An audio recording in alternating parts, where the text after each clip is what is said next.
Well, hello there and welcome to the First Steps of God. And I've got PJ and Paul with me. Hey. I've got our two hippo friends. They have made up their friends. I think they get who is their maker. Yes. Do you think they know who their identity is found in? Focused on so Jesus. They can totally disagree now and they can be best buddies, right? Yeah. And that's what a society based on Jesus would do. Bring all the hippos together. And bring all of us together. All of us. Which we need to get back to that. Well, we're going to actually continue this theme a little bit, looking at, again, society, but just looking a little bit more at who God is, because that's important. It's not just God, because there's lots of gods out there, including the God of self, which is where Western society has gone. But then there's other gods in other parts of the world as well. So there's only really who is actually God? Because that's quite an important topic, and not topic, that's a weird way to say that, but it's very important to think that through, because our reality and our identity and our value has a lot to do with who God is. Let's talk a little bit about that. Well, you have like Peter, doesn't he? Who says that, I believe in God because of Jesus. It's that's our starting point, because he did in fact come into our history and tell us all about himself and did loads of stuff, so we can actually just start from him, and that's like something obviously utterly unique to Christianity in that sense, that he just rolled up and showed us himself. And so that is we have a clear starting point, and just studying him, and everything does seem to fall in place from there. And I like it that the concept of knowledge, personal knowledge, when Pilate says, what is truth? And the person standing in front of him has previously said, I am the truth. And that is like what people seem to want is, I want truth in the form of like information that's on a page that's just impersonal. And I kind of think that what we learn is you can't have that. And it's very empty and very dead, and everyone's actually confused if that's the case. Because truth is not ultimately a concept. No. Truth is ultimately found in a person. And it's personal knowledge, and it's about whether I know it or understand it and things and truth and put it into practice.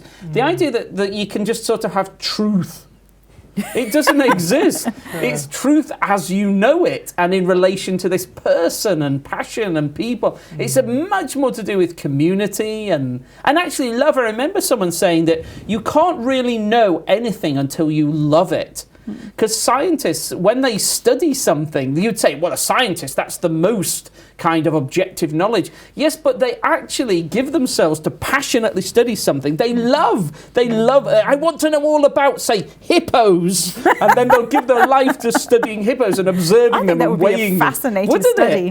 But I bet whoever is the world hippo expert loves hippos. I'd love to meet them. Yeah, well, I'd love to meet them. And they would probably love hippos, and that's why they know hippos. Whereas if there's someone saying, I hate hippos, I think they're boring, they're never going to know hippos. And that's a deep thing, that knowledge has this personal character to it, and it's to do with your affections and love and then relation to Jesus. Do you think some modern way of thinking has deadened our emotions, deadened our passions? Yeah, but then... Or compartmentalize it in a way, because people get very, very emotional now, but then it's not like, there's no truth in that, but then they do that anyway, you know what I mean? So it's because they don't value truth in that sense. In one sense they don't, and in another sense they do, but it's all just made little things, and they're not trying to make, like the medievals, when they talk about building a cathedral of the mind, and it's all built up together as one thing, which is Jesus. One truth. And the universities are that, and then the universe itself, one truth. They were seeking after truth, discovering one truth. They weren't looking after multiple truths. But what is the truth of the matter? What is the heart of it? That's what real study is all about. And they knew it because they started with Jesus again. That who is the whole truth, came down and to our little part of the universe, and then just explained it all. So that is how they did it, and they did manage to link together everything, and so they had all the different subjects in a university are built on the basis that there is one truth that holds them all together. Love it. That's the point of a university. So that's why modern universities aren't really universities. They don't really the monoversities. That's right. I'm not sure what you call them. I suppose you'd have to call them diversities, because they don't think there is a unity. There's many truths. It's interesting, because that's also a topic that everyone loves. It's all about diversity, but diversity without any belonging, remain without one one thing truth. to hold you together. Because people will say like diversity is a strength. I'm saying no. Superficially, diversity is a terrible weakness. It only is a strength if there is a deeper truth that holds us all together. Absolutely. Because if I'm meeting someone and say we don't speak the same language, we don't have the same culture, that's not a strength. It only becomes a strength if there's something bigger that holds us together.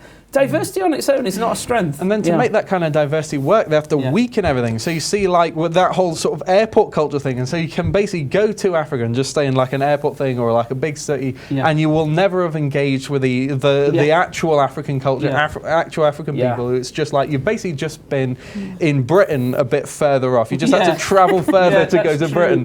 The airport culture where they impose this monoculture, but it's nothing diverse about that. But one of my best friends is a Muslim, and I love her. I mean, if I ever were in a serious situation, I'd go to her. And whilst she is still a Muslim, although is beginning to question that, what joins us together, what unifies us, is that we, and the more and more we spend time together, the more and more our hearts and our minds are aligning, and she is being drawn even to actually the Lord Jesus. She sees who Jesus is, and we're getting closer and closer as that happens. And she knows I love her regardless, but actually there is a relationship there that has drawn us together. People, but if I didn't have any connection with her, if I didn't, and we categorically disagree with each other on some issues. We've had humdingers of debates in our homes, but she knows I love her, and it's Jesus' love actually that has bonded us together, and she has responded to that, and she also loves me back as one of my good friends. So but society is pushing diversity without any care and concern for each other, and it's only care for self. People are only concerned for self. Oh no, absolutely. And one of the things I most love about church as it's presented in the Bible is the way it's built in that we can disagree with each other and yet be absolutely united in truth and love.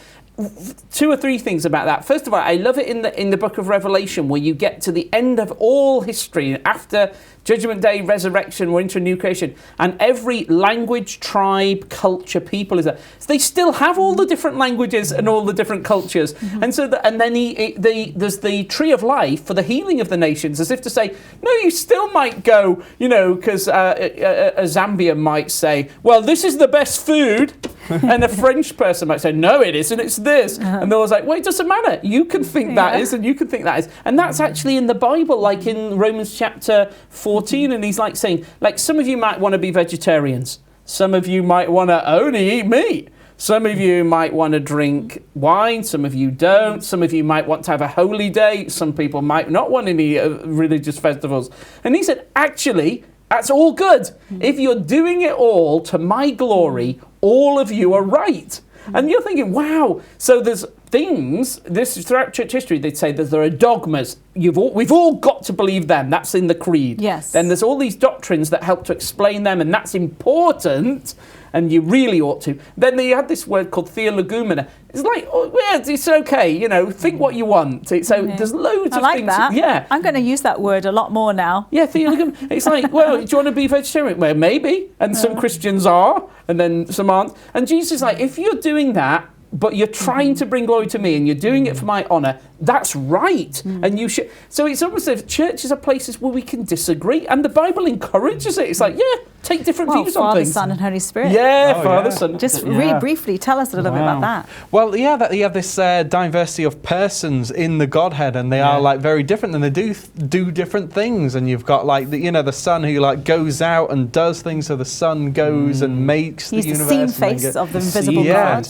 And then you've got the Father who like plans everything, and he knows everything that's going on. So even Jesus doesn't know when the end of the world's going to be, but the Father knows, and so that's what he does. And then the Spirit goes out and fills everyone with life and empowers them, and they all do different things. And the fact they do makes them all stronger. Imagine if we built society on that example. Wow. Woo! Wow. That would transform us. That's what would rescue Real us. Diversity and Real unity. diversity and unity. And unity. You saw it like 1,000 years ago when you had like Franciscans who owned nothing, and then Cluniacs who had loads, and they made these great gilded churches that were like inspirations. They worked together. Yeah, brilliant. Together. We'll end on that note.